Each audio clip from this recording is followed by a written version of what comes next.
Good morning, comic book fans. Welcome back to Comics in 5 Minutes. I'm Evelyn O'Shorty, and after a bit of a break, and a long time took me to read this one, we're going to look at X-Force. And there's a couple of reasons it took a long time for this one. Number one, I've actually just had a fairly busy week, and I've not had much time to sit and read things. But secondly, it genuinely was a struggle to read this one. Like, any time I had any chance for a distraction, I kind of took it. And that's going to tell you an awful lot straight off the bat, isn't it? This is not me burying the lead here. This is the first of the new X-Men mutant comic books that I've not really got on with. And I say that basically to clarify something here, because I have said very good things about all the other X-Men stuff, but I've not added any to my pull list, because sometimes I can appreciate how good or bad a comic book is in what it sets out to do and how well it accomplishes it without necessarily appealing to me. I like to think that overall I'm pretty good at separating what I think is good and what actually is good, and I know that's a hard thing to do. And when you get to do our end-of-the-year reviews, you will see an awful lot which are much more tailored to my personal taste. That's a very personal list for me. In this one, though, genuinely struggled to find much at all to be positive about. There is some stuff in there, like near the tail end it's not too bad. But first off, we are starting with a team kind of thing, and it is a getting the team together kind of moment. And I always have said this, that I think you have to be really good to do a get a team together story when you're actually talking about that as it's happening. It's possible. I think like the heist movie kind of thing has done it quite well when it needs to. But my favourite way of doing it, and I think the best way of doing it, the one that actually adds more to the story, is to start with the team together and then tell the story of their relationships through either flashbacks or actual events happening.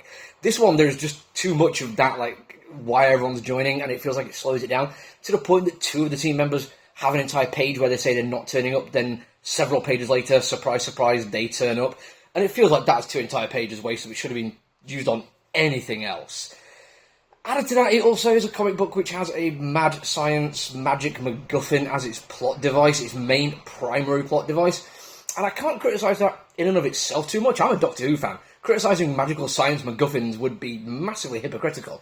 But in this particular case, it just leads me to think that this is going to be a third act conflict when it turns out this has been a sinister device the entire time and has been sending them off to do things they wouldn't usually do.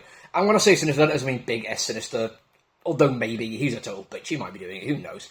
But in this particular case, there's just too many little beats within it that they're like, yeah, they're just going along with it. There's not been enough questions asked, and when the questions are being asked, they're not being answered effectively. It leaves so many things unanswered to the point that the only really satisfying thing would be that it's not a great thing that they're going off and following it and doing it. And this gets used a couple of ways. One of them comes at the tail end of something which I both really quite liked and I was really quite annoyed by, which is Deadpool turning up. And I say kind of annoyed because there's points in the comic book where they are literally saying they do not want Wade in the team.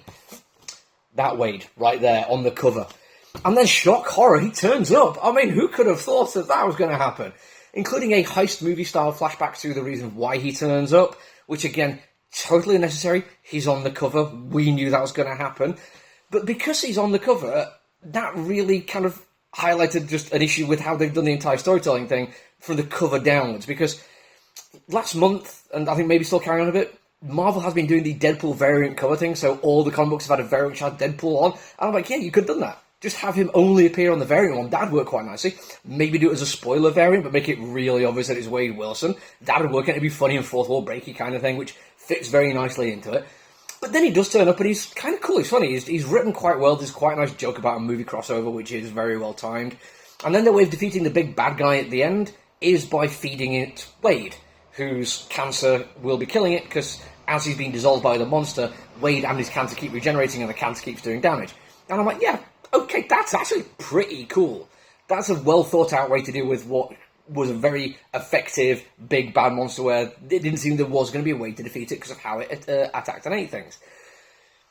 But then they just leave him there for 3 days being dissolved while this thing is still kind of there because the magical MacGuffin has told them that's what they need to do. So, yeah, it just feels like they're leaning so heavily into this thing being an unexplained mystery that the explanation is going to be unsatisfying. There's then something about like the bonus page with the QR code, and I could do an entire 5-minute video on that, but I don't want to. So I will spend a little bit talking about the artwork.